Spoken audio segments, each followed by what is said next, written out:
Today we're speaking with Hellion lead singer Ann Boleyn. Am I pronouncing your name right, Ann? Ann Boleyn.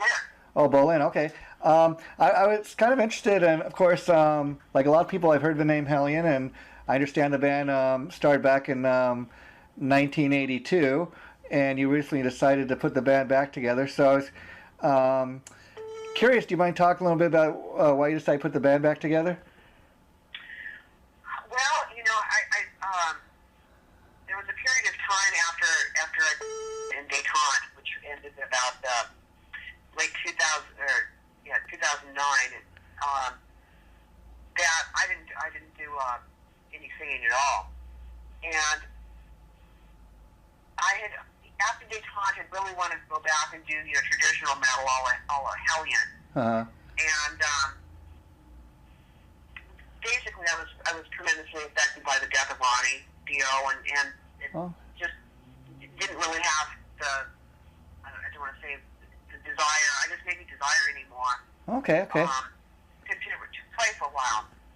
And as time ended up passing, I ended up becoming very good friends with Simon Rice, Okay. and I had talked to Simon on a number of different occasions about putting a project together.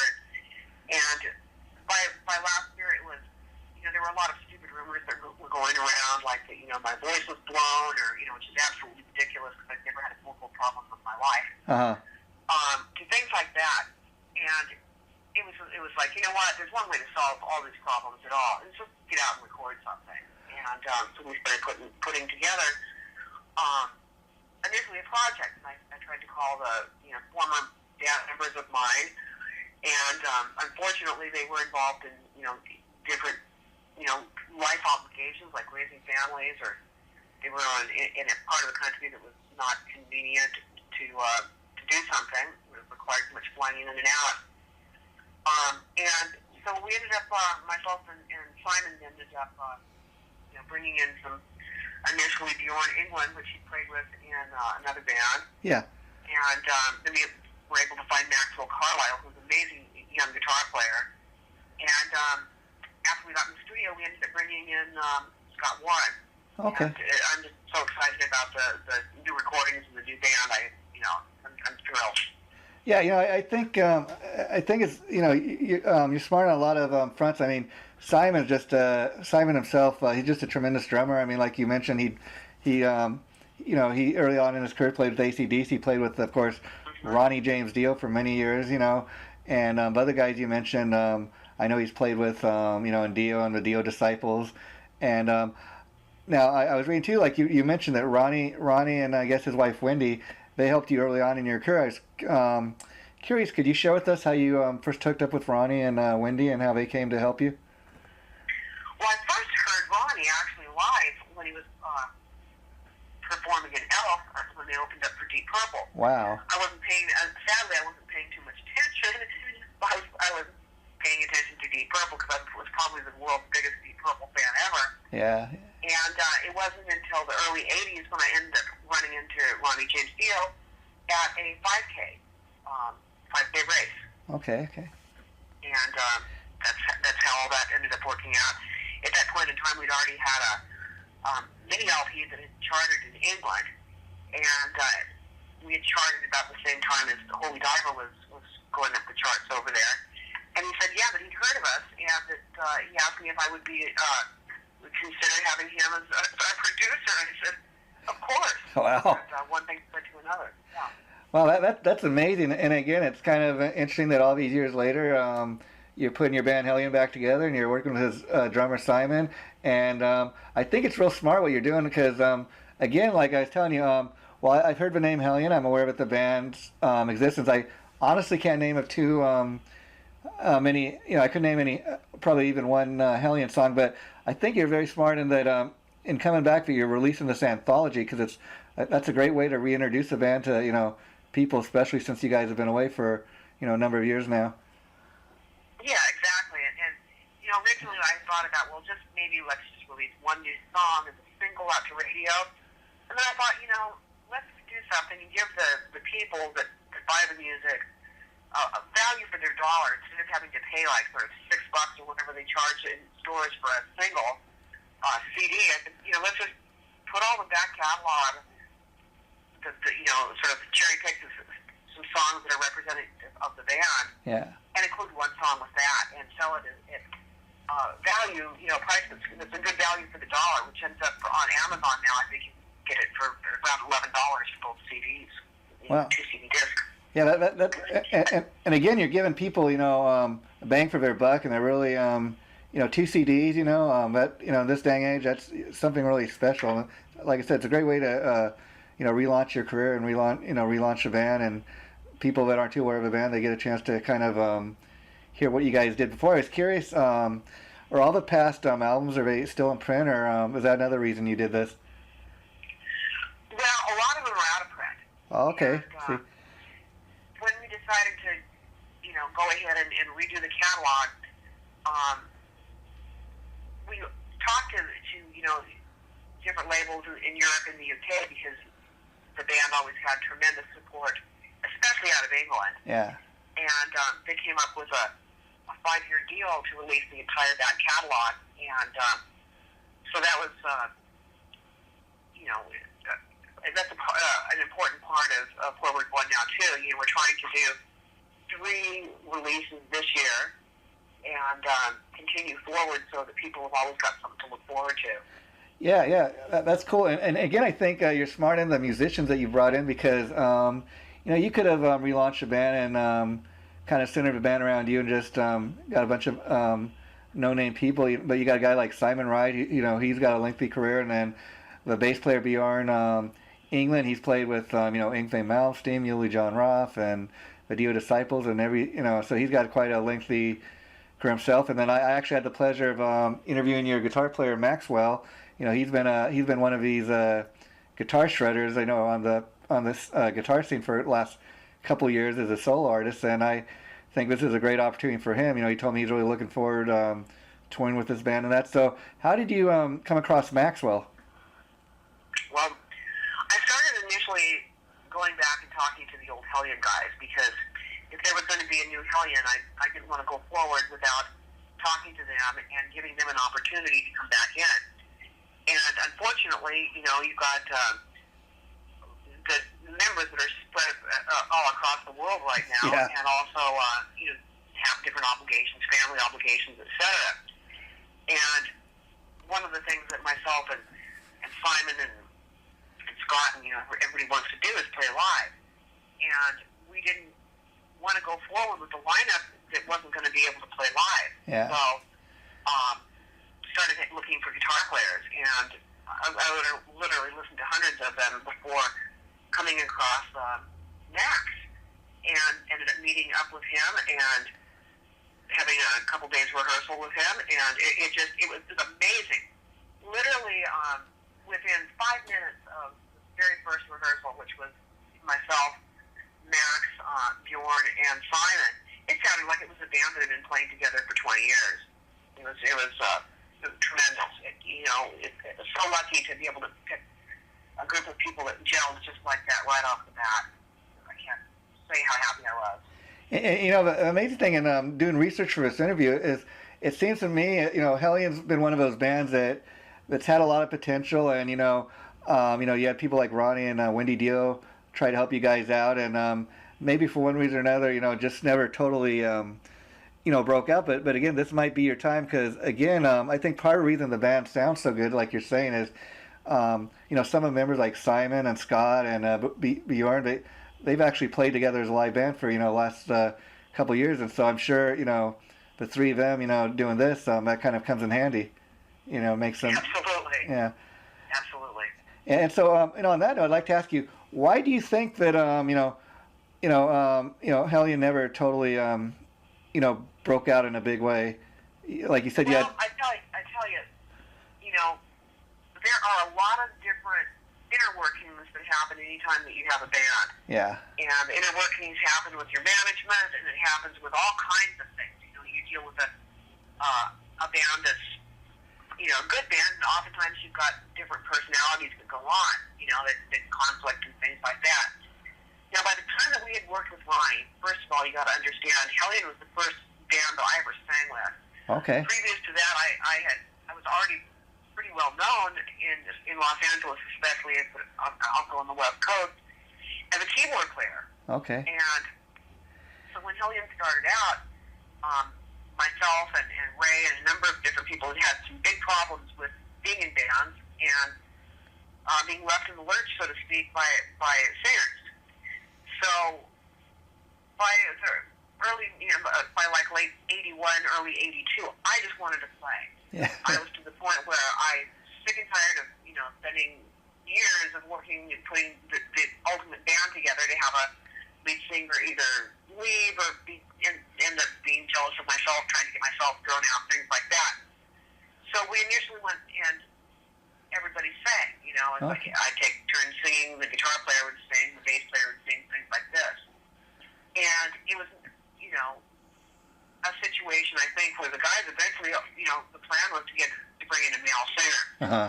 But we ended up going so far so fast with Hellion, with myself singing. I ultimately ended up taking on more and more of the singing duties and singing on all the original songs.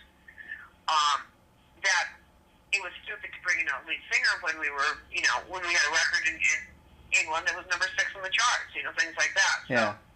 but we had never gotten a record deal in America. And during the early '80s, I had a number of different people, Ed Loeffler from Van Halen, et cetera, would be saying, well, we'll make you, and meaning myself, into the next Pat Benatar, things like that. But it's on the condition that you fire your guitar player because he's too tall, and you need to get plastic surgery, you need to have your teeth fixed, your nose fixed, bleach your hair, get fake boobs, stuff like that. Wow. And that was totally contrary to why I played music to start off with. So it was actually, those kind of comments were offensive to me, even on another level, because I had modeled at one point in time. I was a petite model, so I figured if I can model with the way that I look, I must not look too bad. Yeah, yeah. So for these people to tell me that I have to do all these, fake boobs and things like that to get a record deal, I was personally offended. Wow. And but we ended up sticking together as a band. I didn't leave the band despite getting a number of offers from people that wanted to make it sort of pop Pat Benatar kind of thing. And by I guess it was about '84 was when we started working with Ronnie, and of course Ronnie had a lot of the same negative focus on his image too by all kinds of people. The manager from Black Sabbath originally didn't want him because he was too short. Wow. Stupid stuff like that. So Wow. Ronnie understood my sensitivity towards people who somehow didn't think that I was qualified to be a lead singer because I wasn't blonde and didn't have big tits. Wow. So we worked very, very well together. But the record companies, we got feedback again and again that my voice was too heavy. I sang more like a guy than a female, and things like that. And Hellion either needed to go in a more of a pop direction, or they needed to get in a male singer. So that really, I think, really harmed our band when I was fired in early 1985, and actually twice, between after that and after the Scream of the Night lineup, by which time the original guys came back. So I think that the momentum was really, really harmed very much in those 2 lineup changes, and that's my personal take on all of it. Wow. Well, I gotta commend you on standing your ground and doing it your way, and I mean it's kind of very fitting of a name of a band. Hellion. I mean, to me that says it all right there. That you're a female leader of a band, and you're gonna do it your way, and hell have no fury. Is that kind of how you decided to name the band Hellion? Well, the name Hellion was originally, again, like I said, we were just starting off. We just wanted to play music. Yeah. We did a lot of cover tunes, things like that. The first gig that we ever did, we called ourselves DB, which was the symbol for volume. We were very loud. Okay. And some people had joked and called us dead babies and things like that. Which anything else that would, you figure out, go with D and B. But we played parties, and our neighbors, most all of our neighbors loved it. They'd be there with us, but we had one particular that didn't like it at all. They were sort of religious fanatics. Wow. And one day we got this note in the mailbox, and it said, referred to us as a bunch of Hellions, and we're sort of saying we're disturbing the neighbors, we're going to hell, learn awful music, and all this kind of thing. So it's like, there we go. There's our name, Hellion. Wow, that's cool. Now let me ask you. So, do you guys have plans to tour behind the new anthology, or are you gonna wait till you get some more new music? Well, we do have plans to do some shows. Now, I've been out of the scene for a long time, and as you probably know, from hearing my music, I'm very much of a powerful, power metal singer. Yeah. And that requires a lot of stamina, and there's a lot of expectations on myself also. So I will not go out and do anything less than 100%. Of course. So myself and Maxwell and Scott Warren are going to be doing a series of some benefit shows. They're not being booked per se as Hellion. We've got Matt Duncan and Sean Duncan filling in for Simon and Bjorn, just sort of to warm things up, get Max, myself, and Scott used to working together on the front of the stage, those kind of things. Now, Simon also plays in Jeff Tate's Queensrÿche. Of course, yeah. He has obligations. That and also Project Rock with Rudy Sarzo and Rick Rollins. Yeah. So he has pre-existing contractual obligations, and very much a drummer in demand. Yeah. So what we're doing is we're trying to plan our schedules around all that. Simon, so that we can do it, but at the same time, obviously, we have a couple of different people standing in the wings, rehearsing and things like that. So if Simon's unable to do things, then we'll be able to continue and do some shows. But we're really waiting for his schedule to clear up to do some shows in late summer and early fall, where we can bring the full lineup out, and that will coincide with the release of the EP or the mini album that's coming up, which is going to be called Connor's a Bitch. Okay, cool. Now let me ask you, because I forgive me if you already went over this, but I was kind of curious. How did you and Simon meet? And the reason I ask is I find it kind of interesting. You told me that you were really, like a lot of people, affected by Ronnie's death, and that had a lot to do with why you haven't performed in the last several years. I was kind of curious. I find it kind of interesting also to learn that you have his keyboard. You're working with his keyboard player and his drummer. Did you feel like kind of Ronnie had something to do with getting the band back together, so to speak? Well, this is kind of my thoughts on things. I had run into Simon a number of times over the years because I remained a friend of Ronnie's, pretty close friend until about 2004. Around in that time period, when I ended up going to law school, actually. Oh, wow. And had run into him. I remember seeing him, being surprised that there was a new drummer and Vinny was gone, things like that. So our paths had definitely crossed. And it must have been about 2 years ago, something like that, when I was really getting the itch to do something, and I contacted a number of different musicians, and myself and Simon ended up meeting up at the pub that's near my place in Studio City, and we talked about doing some recording. Now, I didn't hear from him for a long time, and ran into him at a charity event for the Ronnie James Dio Cancer Fund, the Stand Up and Shout Cancer Fund. Wow. And we hit it off there. Yeah, it's just that's totally amazing. How kind of things come full circle, so to speak. Now, you were mentioning that you're also and I had read that too. But you also since your time away from music, you went on to law school, and you're a lawyer now, which is again, it's another cool part of your story, because if this music thing doesn't totally work out, you have something to fall back on. Once again, we were talking a little bit about how you kind of became a lawyer by default, so to speak. Yeah, in the early 2000s, I ended up having a very bad problem with a stalker. Oh, wow. And it was to the point, actually it wasn't just one stalker, it was two of them. And the police advised me that if I wanted to basically stay alive, that I needed to alter my schedule and things like that, so that I was, basically never by myself. Yeah, and wow. what I ended up doing was going and doing some classes at UCLA and ended up getting my law degree. And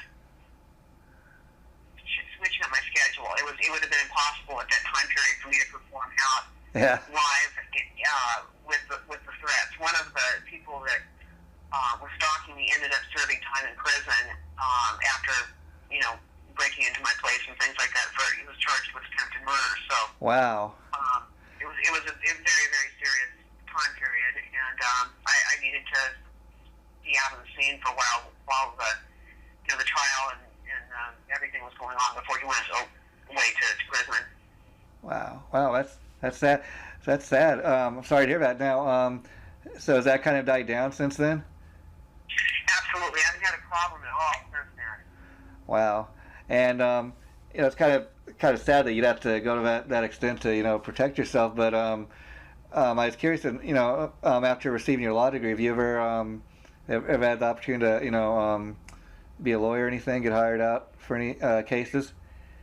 Well, what I do is I've got my own practice. Okay. And I do civil rights. I try to help workers who have been treated wrong, fired, terminated, subjected to discrimination, things like that. But I work for myself, and I've got my own practice, and of course I still run New Renaissance Records. So it's really a situation where I don't work for a big insurance company or go to some office or anything like that. It's my own practice, so it works well with what I do. I can take time off when I need to go tour. Wow, that's totally cool. And of course now with the anthology out, and like you said, you're gonna try to start doing some shows. Is the plan to take it all over like the world, or are you just concentrating in the U.S. right now? No, we definitely want to do shows all over the world. Hellion's played, everywhere from Russia to Japan to you name it. And to me, the reason I make music, I mean, I obviously love writing and things like that, but it's not to do, phone interviews or things like that. It's really to get out there and connect with people because, I always remember going to shows when I was young and feeling that wonderful feeling when you're in an arena or in a club where everybody's there for the same reason because you enjoy the same music and you have such a feeling of camaraderie. And when you're a performer and you're also connecting with the audience in the same way, there's something really that's magic that happens. So, what I do has always been about the live situation and connecting with the audience, which in a way that can only be done when you're performing live. I hear you, and I got to tell you, the best example I got of that is actually I went to a Dio Disciple shows a couple years back in Anaheim, California, and it was just amazing. I mean, like we're talking about guys like Scott and Simon Bjorn, and they had Oni Logan and Tim Owens up there singing Ronnie's songs, and it was just amazing. Even I mean, that's basically the surviving Dio band, and some guys that were Ronnie's friends and stuff up there doing his songs. But that band that night, they just had the whole crowd up on their feet. It was the best example of what I call electric church. I mean, everybody in the house was just like in a trance, and that's the closest I ever come to experience anything like that. Yeah, it's very special. Absolutely. And so I do think you got some great musicians in the band now, and hopefully that'll make more people take notice of the band. And I think once again, getting this anthology out is a great way to get some of the old catalog out there for people to hear. And I think it's great too that you're just not living off your your past glories. You're also getting new music out there. That's really what it's all about. Yes, thank you. And I could talk to you all day, but I know you're very busy. So, is there anything left you'd like to say to the fans before we let you go? Well, I really want to thank everybody who's been contributing actively, especially to our Facebook pages and things like that. Certain Facebook pages for Hellion and also for myself. A little over a year ago, and the response has just been absolutely tremendous, and everybody's support and interaction on those pages really, I think, was instrumental in our gaining our new record deal overseas, and pretty much started the ball rolling. You know, it showed that there was still interest, and I can't thank everybody enough that has been supportive of Hellion over the years, and also the new people that are just just now discovering the music too. That's yeah. I mean, yeah. I mean, that must be a great feeling. You know, like you're saying, Hellion's been a band that's been out there one way or the other. You know, since 1982 is when you guys first started, and it must be a great feeling that all these years later, not just old fans, but new people are discovering the band. Absolutely. And talk a little bit about, because you kind of touched on this just now, but I mean, since you last did this, there's Facebook and the internet and all that. I mean, even going back to 1982 when you started the band, I mean, you didn't have this, and it's got to, really help to promote the band. I mean, that you can just get on your Facebook page, you can communicate fans, tell them, hey, we got our new CD dropping. I mean, back in the day, a record company did all that for you. Yeah, but I tell you, back in the day, people also underestimate the power of tape trading, because in the early 80s especially, people would be making demos and trading demos back and forth and selling, demo cassettes and things at the shows. And there was a very big scene as far as, music, fans of heavy music following and creating independent magazines. So, I can't underestimate or underplay the role that those indie magazines and zines, as we would call them, played in the early 80s, too, because it was very, very important. The same goes with college radio, too.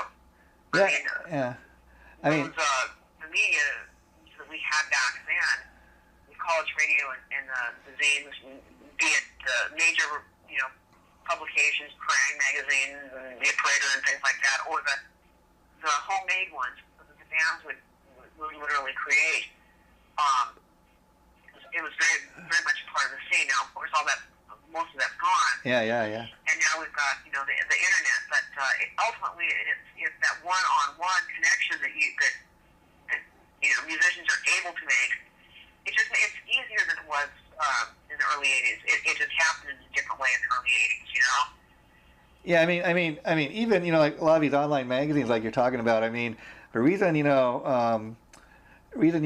have that kind of success is because these are things being put together by fans that are really into the music. They're putting it out there for other fans, and like if you write about a band, or you talk to a band that you're really into, or you just write up a review or something, you put it up there for other people to check out. It spreads the word, and that's kind of why I hope your band Hellion, has a little bit more success this time around, because again, you guys have been out there since 1982.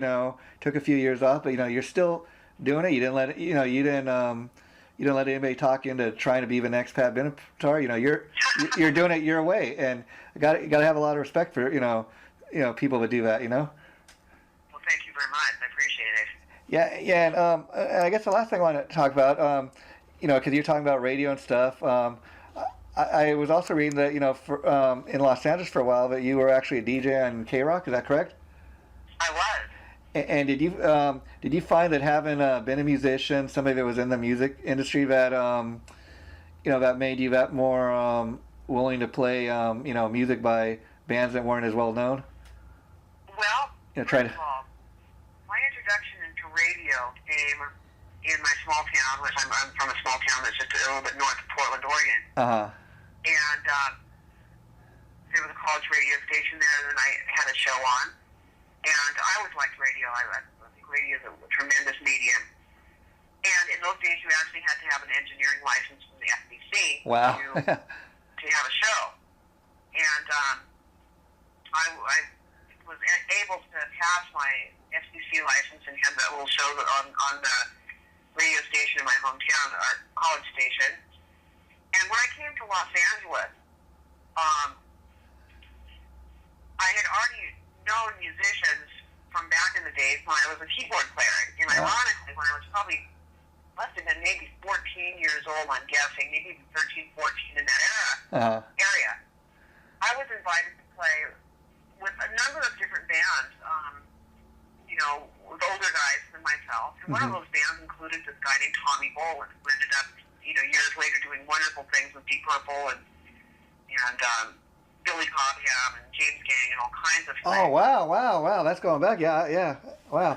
Yeah. And my parents, of course, when you're a 14-year-old girl, you're going to be traveling across state lines to do shows as a member of a band. Yeah.